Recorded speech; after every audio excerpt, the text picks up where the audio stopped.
Good afternoon, families. This is Miss Matthews here, the instructional coach at our school.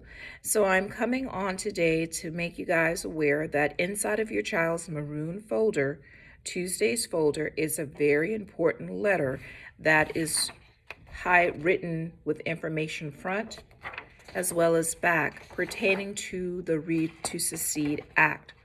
Now, the state of South Carolina has created a law, and the law states that all students will be retained in third grade if they are not reading on grade level.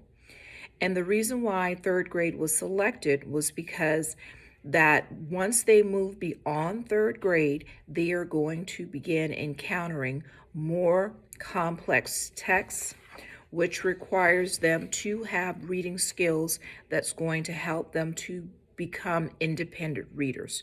So,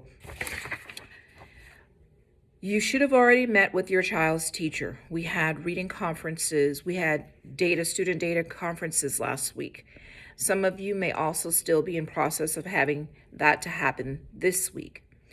During that time, your child's teacher should have shared with you their strengths as well as their weaknesses. Now, reading is not an isolated subject. Reading extends into all subject areas, whether it is writing, science, math, or social studies. It is the core. It is at the core of everything that we do here at school. Now, your child's teacher at that time should have informed you of the strategies that they're going to be using with your child to improve their areas of weakness. Now, I can tell you that we have a new reading curriculum, EL. But even within that curriculum, we have a period in which we differentiate instruction. We hold small groups, and during those times, we are focusing on areas of weakness to improve your child's performance and their knowledge.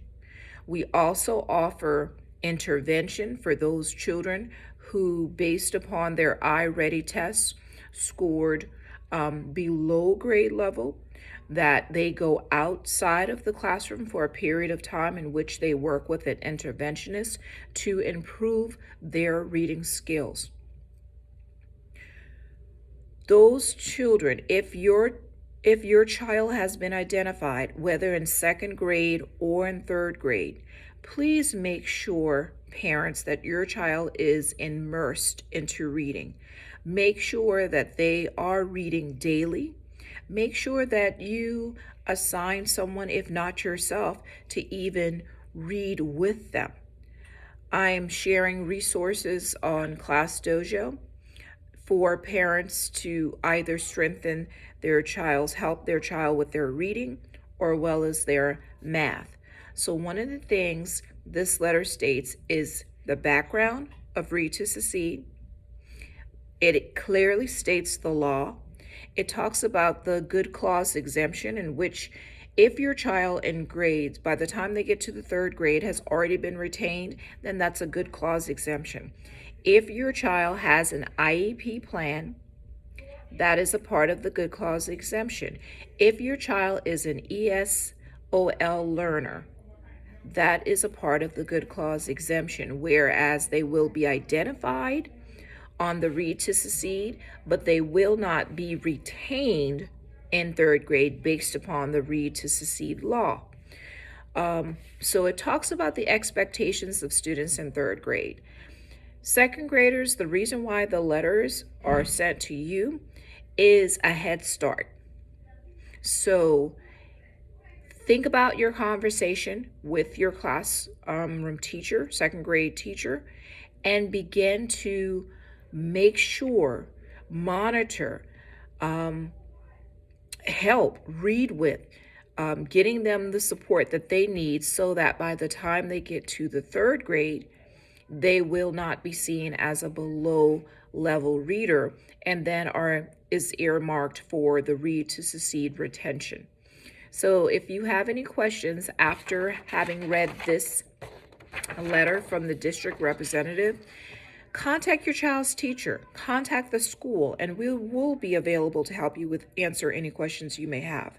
Once again, the goal is to have all children reading on grade level by the end of the third grade year.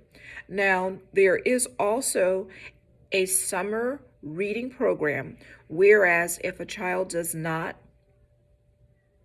successfully complete his third grade year, in which they are able to then go to this program for additional support during the summer. But at the end of the summer, they will then have to be evaluated to see whether or not they will be retained in third grade.